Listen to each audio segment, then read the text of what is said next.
Bueno, yo fui abusada dentro de mi propia casa antes de los 5 años y luego por una serie de familiares. Programón. El programa de Simón.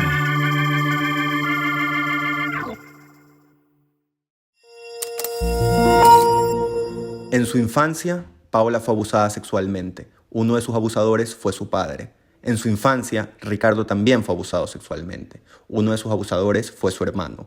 Una de cada 4 niñas y uno de cada 6 niños son víctimas de abuso sexual antes de cumplir los 18 años. En la adultez, Paola y Ricardo se conocieron y entablaron una relación y una familia, pero no fue lo único que desarrollaron juntos. Cuando las heridas de sus infancias comenzaron a sanar, fundaron Ecuador Dice No Más, una iniciativa cuyo fin es prevenir y erradicar la violencia doméstica y el abuso sexual, siendo parte de la red internacional de la prestigiosa organización No More. ¿Me puedes pasar una pastilla Lercet para que está enronchado aquí, Simón? Enronchado. Tus gatos los han enronchado. Es una que es rosadita, que está en mi cuarto. Ahí Por está. favor. Te confías. ¿Qué implica o qué es el abuso sexual infantil? Es cualquier relación de tipo sexual con o sin contacto físico entre un adulto y un niño, niña o adolescente, o un niño, niña, adolescente y otro niño, niña, adolescente. Masturbarse delante de un niño, mostrarle pornografía a un niño. Claro, a una eso sin niña, contacto. Sin contacto físico. Que la gente cree que abuso sexual necesariamente implica violencia, pero si tú matas al primer niño que violas, no puedes seguir violando niños. Por eso el abuso sexual realmente en un 90% no incluye violencia, sino manipulación, amenazas, chantaje, mentiras, estos cosquillas. Todos los niños hacen eso con su papá. Entre muchas personas con las que he trabajado, por ejemplo, está una ilustradora súper conocida ecuatoriana, y que cuando yo me reunía con ella lloraba, seguía llorando porque tenía un vecino que se le masturbaba todos los días cuando era niña. Hablando de tu esposo, el tema de que ambos fueron víctimas y luego sobrevivientes de este tipo de Y abuso. ahora somos supervivientes, que es cuando ya haces más de lo que la vida te dio. Ese es otro lugar. La temática de que ambos habían pasado por esto fue algo que los unió. Cuando nos enamoramos y al tercer mes de ser enamorados nos contamos el tema. Y uno le contó al otro y el otro saltó, yo también. Claro, pero también es terrible 2 personas que han vivido esto porque viven 20.000 secuelas. Entonces es un matrimonio mucho más difícil que el resto, pero por otra parte también no sé quién hubiera podido aguantar la otra persona con todo lo que tiene si no lo vive. Entonces te diría que es un tema bastante complejo. Y al final, al darnos cuenta que de ese matrimonio salió, que otra cosa que nos decía No More a nivel mundial, que hizo la campaña tan exitosa, que fue una de las primeras campañas en que no sale una mujer a hablar, por ejemplo, o un hombre a hablar. Era una pareja de esposos latinos haciéndolo juntos y hablando de las estadísticas de ellas y de ellos. Eso también generó que no se hable solamente de la niña versus, por ejemplo, el Plan Internacional que trabaja con niñas, ¿no? Sino que se hable de la niña y el niño por igual, que es lo que pasó con nosotros. Nos unió muchísimo, sigue siendo un lazo difícil de romper, que eso. tenemos, que como con cualquier otra persona que ha vivido eso, tú te agacho, es como Claro, obvio. Fueron víctimas, sobrevivieron juntos y ahora superviven. Supervivimos juntos. En lo que te sientas cómoda de hablar el tema o los datos, más o menos, ¿qué es lo que te pasó a ti? Bueno, yo fui abusada dentro de mi propia casa, desde antes de los 5 años y luego por una serie de familiares. Hasta los 12 años fui abusada en una convivencia religiosa. Tuve 2 años en relación con esta chica que me abusaba. Y luego fui abusada por 2 dentistas, tuve un accidente, 2 dentistas al mismo tiempo, hasta los 16 años. Que fue cuando terminó mi tratamiento de dientes, pero ya eran 9 personas que me habían abusado sexualmente. En el caso de mi esposo, fue abusado dentro de su casa también y luego fue abusado por 2 personas más.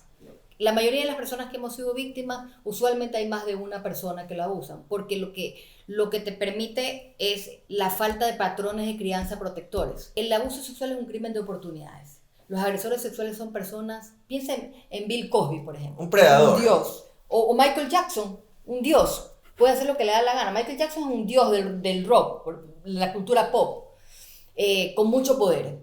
Entonces piensa qué posibilidades tienen las personas frente a esta gente que puede hacer lo que le da la gana. Entonces yo te diría que sí, en el caso mío y en el caso de mi esposo, como en la mayoría de veces, fuimos vulnerados varias veces y me demoré, después del último abuso, a lo que cumplo 16 años, a una amiga a una clienta de mi mamá tenía una agencia de representaciones comerciales, Alba de Moreno, la viola una banda de violadores que había en los años 90 en Guayaquil que se llamaba los violadores del Bronco Rojo. Eran como 6 tipos en un bronco, iban y violaban, se metían a las casas. A esta señora la violaron en la 6ª etapa de la Alborada. Y esta señora le cuenta a mi mamá. Y la gente no entendía que igual yo no podía hablar de algo que ni siquiera había las palabras para poder decir. ¿Qué me pasó si nadie me había hablado de eso? No había un libro, no había una conversación, no había habido un consejo de una madre, nada. Es decir, no tener recursos para verbalizar. Cuando esta persona cuenta que le pasó esto, yo digo a los 16 años, esto es lo que me pasó a mí. Y me demoro 16 años más en ir a decírselo a mi mamá.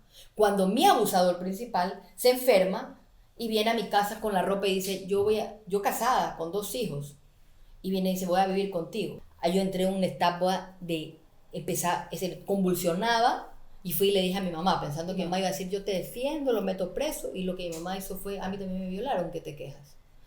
Eso me mandó a una depresión como de... Así que te diría que cada cosa que vivimos, los dos, por más dura que fue, sirvió para, y ahí viene el propósito, de dejar de pensar ¿por qué a mí? ¿Por qué a mí? ¿Por qué a mí? ¿Para qué a mí? Para poder comprender y tener la autoridad desde adentro para generar herramientas que no se le pasen a nadie. Y yo soy ese niño y esa niña que no puede pararse frente a ti. Y yo con la frente en alto me paro y hablo por ese niño y esa niña porque no quiero que le pase nada. Y eso yo creo que es importantísimo, cualquier persona que nos vea, que esté ahí, que haya vivido desde cualquier tipo de violencia, cualquier tipo de cosa en su vida y se sienta rechazado, se sienta una persona que le ha pasado de todo, se sienta que su vida no tiene sentido. Tu vida tiene sentido. La oscuridad tuya puede generar luz para muchos. Entonces, Paola, tu cara va cambiando. O sea, a ver, honestamente, estos temas descolocan. Sí. Absolutamente. Y los veo todos atendiendo. Yo tengo 2 amigas que han sufrido abuso sexual y que se han tratado de quitar la vida. No me hagas llorar porque estoy muy sensible. Estos 2 meses es muy difícil. En tu caso, ¿cuál fue la solución inmediata en el sentido de que el abuso en sí pare, no la solución a largo plazo? ¿Cuáles son las soluciones inmediatas que como iniciativa suelen recomendar? Yo no tuve ninguna solución inmediata, no paró. Hasta que ya me imagino que era de la edad que no era del gusto del abusador. ¿Qué pasó? Me quebré un poquito, pues. Está bien, sorry. No pasa nada, la gente tiene que hablar de estos temas, o sea, es la plena. Entonces te diría que mi caso no paró, pero por eso nosotros entrenamos y brindamos muchísimas herramientas para detectar a tiempo, porque tan importante como que el 95% de los abusos se puedan prevenir según una investigación de Atlanta 2016, que es buenísimo. También es saber que una detección a tiempo te ahorra muchísimo sufrimiento y te permite muchísimo mejor pronóstico para poder resolverlo.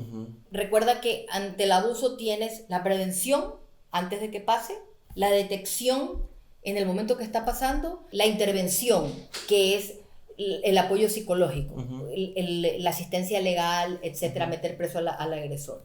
Nosotros en prevención tenemos una metodología de capacitación y entrenamiento, ¿ya? Dentro de Misión Prevención. Y también con UNICEF desarrollamos una metodología que la donamos al gobierno. En detección también tenemos toda una metodología de entrenamiento y capacitación. Mañana, por ejemplo, capacitamos a personas de Monte Sinaí en detección. Y en tratamiento nosotros hemos traído las psicólogas más importantes a nivel mundial al Ecuador y en pandemia por Zoom a capacitar a otras justamente para poder ayudar a las víctimas. Así que tenemos muchos tipos de metodologías en todas las etapas. De lo que entiendo, hay 2 tipos de personajes. Hay los pedófilos, que son las personas cuya atracción sexual es hacia los niños, y hay los pederastas, que son los que toman acción en base a esta atracción y terminan abusando de los niños. Así es, sí. Lamentablemente, la pedofilia no puede cambiar. No, y mueren abusando. A nivel mundial, las únicas efectos, poniéndolo así, el mundo entero donde se ha logrado un avance es en pedófilos, es decir, personas que no quieren llevarlo a cabo, que sean ellos mismos aceptado la castración química. ¡Wow! Porque tú puedes castrar químicamente, pero es que el abuso sexual no se trata de la persona no se excita. A mí me pasó, me acuerdo con un conductor que estaba totalmente perturbado, me tocó hablar de Bill Cosby y todo esto, y me decía, Así que a nosotros nos pueden acusar y nos pueden acusar y como que en un corte yo le dije, cuando tú te acuestas con una mujer, mira lo que yo le digo, porque me tenía hinchada ya las pelotas con su miedo. Le dije, cuando tú acuestas con una mujer, ¿qué quieres escuchar? Ah, sí, me gusta, o quieres ver sangre y quieres, ay, miedo. Y él me se quedó así, ya, esa es la diferencia entre un agresor y tú. Entonces él entendió que el agresor sexual no se excita con el sexo, se excita con la destrucción. El agresor sexual tiene esa edad mental, entonces no se va a satisfacer con una mujer. Él cree que es un niño y solamente se siente que tiene poder ante otro niño. ¿Me entiendes eso? Es brutal, es una cosa... No, es un trip, es un tema horroroso, delincuencial, criminologístico, pero es un, o sea, es un trip, una realidad, es un trip, es una realidad. O sea, en base a eso, un pedófilo es producto de un trauma en su infancia. Se nace y se hace. Hay este libro que te decía, Conversaciones con un pederasta, donde este hombre cuenta que él nace agresor sexual. Y este es un hombre que había abusado de más de 1000 niños. Y esta mujer que lo entrevista, cuenta que lo marca que un día, él tenía como 20 años en prisión. Y ella va y él le pregunta, mira esto, le pregunta, ¿qué hora es? Y ella le dice, 2:30. Y él dice, los niños están saliendo de la escuela ahorita. Se me paran los pelos. El abusador muere abusador. Y es una persona inteligente, manipuladora. No sé si te acuerdas del papá de Glass, que lo encontraron en otro país con helados en la refrigeradora. ¡Sí! Es un tipo que tiene lo que el niño necesita. Si es plata, si es cariño, si es atención, es atención.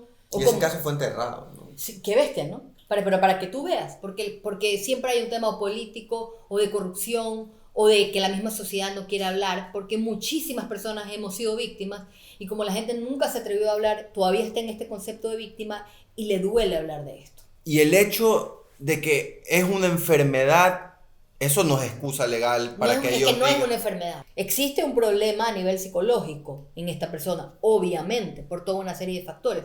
Pero no es una enfermedad, es un acto consciente. Ya, eso es muy importante de recalcar. Por eso una de las medidas que nosotros proponemos, y es importante que se bajen guías, una de las medidas súper importantes es que el 80% de los abusos se dan cuando un adulto está a solas con un niño, niña, adolescente. Entonces, no confías en alguien que quiere tener a tu hijo, a tu hija, a tu alumno solo. Desde que llevaste esto al plano profesional, ¿qué casos has ayudado o han pasado desde que estás aquí en Ecuador en particular? Una persona cercana a la iglesia me contó que un sacerdote había sido acusado de abuso sexual, que es intriado. Entonces lo que empiezo a torturar a Cuco es el apodo de este chico, él me manda la demanda que tenía, la hace Juan Vallas, que es con el que yo trabajo y es un chico, ahorita está en México, pero es el que él puso la denuncia al sacerdote. Y este chico, el informante, me pasa la denuncia y me dice, ahí va la cédula del padre. Entonces yo me meto a esta página de la fiscalía, pongo la cédula del padre y me sale la causa. Y la única periodista que me aceptó el caso es GK, Isabela Ponce. Que hacen un trabajo excelente de periodismo investigativo. Yo estoy en un taller que hicimos con UNICEF y lo llamo a Cuco y le dije, yo quiero que van a estar todos los periodistas, que te sientes ahí y veamos juntos a quién le hablarías tú. Cuco ya parece estaba rapado, estaba totalmente destruido porque se transformó, pues empezó a aceptar que había sido víctima y todo esto. Entonces ahí decidimos, yo me vino y le digo, ¿quieres dárselo a ella, GK? Porque yo ya me había reunido con varios canales que me dijeron no, porque están casados con la iglesia. Tú fuiste la facilitadora. Claro, y ahí ella se demora 8 meses, yo tenía 8 persiguiendo a Cuco, 8 que ella hace la investigación, y para que tú veas cómo es de loca la vida, ella me dice, todavía no tengo suficientes testigos. Para esto, yo tenía en esa época de 22 horas al día de verdad, no paraba. Había esta persona que había leído, yo escribía como experto en el universo y artículos y editorialista y al leer el artículo me hace una cita y dice, yo soy abogada, me gradué en Holanda y quiero ser voluntaria. La dejé plantada, no me pasaba, pero estaba tantas cosas. Y ella toma un curso de los que yo doy, cuando ya la gente en los grupos de apoyo, las psicólogas no daban y empiezo a decir, ya no puedo seguir hacer todos los grupos de apoyo, voy a empezar a capacitar psicólogas.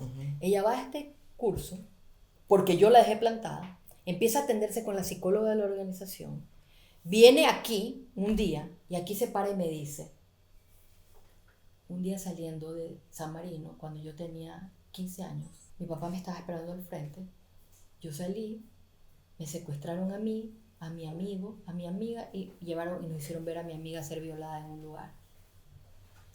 En Triago, yo iba a la parroquia de Triago. En Triago convenció a mi enamorado, que era el único que no estaba afectado, que no nos apoye, que nos abandone. Cuando yo paso todo este trauma, nadie me apoya en mi familia, yo me voy a Holanda para alejarme de esto, llego a Ecuador, leo tu artículo, quiero verme contigo, tú me dices, me dejas plantada, voy a tu curso y voy llevando a mis amigos que habían sido abusados por Triago. Y esos son los dos últimos que le dan el caso a GK. Y ahí me dice, mi mamá también fue abusada. Y cuando yo vengo, voy a tu curso, enfrento a mi mamá me dice y cerró todas las cosas. Ella hoy trabaja para las Naciones Unidas. ¿Tú denunciarías a los tuyos? Sí, claro. Yo no puedo denunciar porque mi pena prescribió. A todos. Sí. Están muertos muchos también. Bueno, entramos en la última tanda.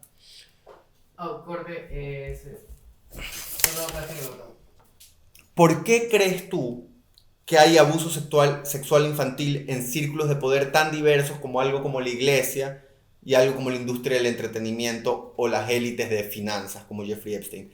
¿Hay algo que ver con el poder? Sí, el abuso sexual está basado, nosotros capacitamos, la primera diapositiva habla de la asimetría de poder. Entonces yo te diría que a mayor poder se crean mafias. Emilia de Loja, el caso de Emilia en Loja, Emilia fue pedida por catálogo, como fueron pedidos cientos de niños del caso Galápago Burguet Cedeño. Pues tú sabías que el New York Times sacó un artículo en el 2018 que dice que el líder de la región en pornografía infantil era un ecuatoriano violando 3 niñas por Facebook Live desde San Rafael, Quito. ¿Existe una solución a las personas que pasaron esto? ¿Tú te consideras una muerte en vida? No. Ya no. No, pero es como una cicatriz. Cuando te la tocas o te lastimas, se vuelve a inflamar. Sí, por supuesto que sí. Existe una solución. Entre más pronto se detecta, más posibilidades tiene el niño. Además que no todas las personas se afectan de la misma manera. ¿Qué legado quieres dejar en este mundo cuando te toque partir? Mira, el primer legado a varios. El primero a mis hijos, que no hayan sido abusados. Ellos son la razón de mi vida. Y de Ricardo también. El segundo está Ecuador y nomás, ya está. Te diría que eso es un legado que ya es vivo, hay un país diferente. Y el tercero es, hay vida después del abuso. Que eso es parte del documental. Parte del documental y de todas estas cosas que estamos haciendo, que siempre no sé cómo carajo termino logrando que estos aprendizajes personales se conviertan en programas educativos para el resto de personas, o herramientas o grupos de apoyo para otras personas. A tu papá tú no lo has visto en todo este tiempo. ¿No tienes relación? No, y está muerto para mí. Es decir, pero igual siento cariño. Es decir, cuando ya uno odia, sí. Al final también he abrazado y digo gracias mamá y gracias papá por lo bueno que me han dado. Claro. Ya estoy en esa etapa de decir gracias papá y gracias mamá. Sanas la figura paterna, sanas la figura materna, y también yo abrazo muchas cosas bonitas que me dieron mi mamá y papá, si no, no estaría aquí, ¿no? Soy producto de eso también, lo malo y lo bueno. Y ahorita que te pregunté lo de tu papá por primera vez en la entrevista, me di cuenta de una cosa que aquí en corto se me pararon los pelos, que tú eres hija de tu abusador. Es como un poco loco, ¿no? Es una contradicción. De uno de mis abusadores, sí. Claro. Bueno, para finalizar, ¿por qué en tu Instagram tienes puesto que eres una canción de los Rolling Stones? Porque te has escuchado una canción de los Rolling Stones, no sabes dónde empieza, no sabes dónde termina. Yo creo por esa fuerza.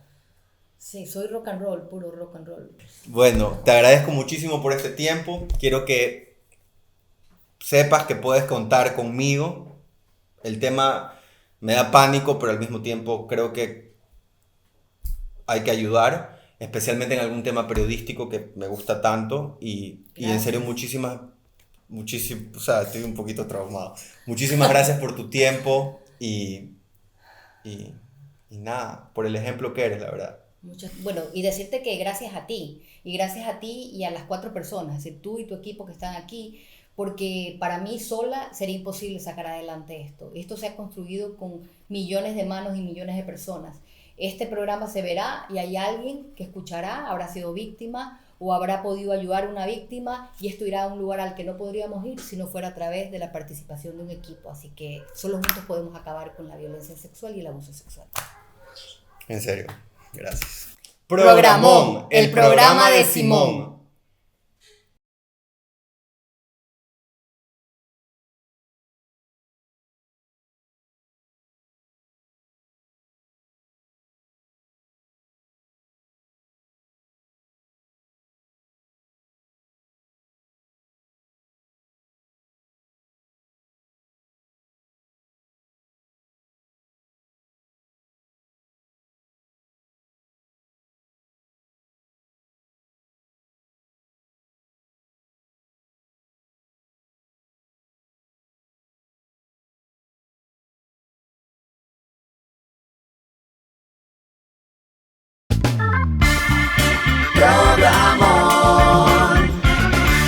El programa de Simón.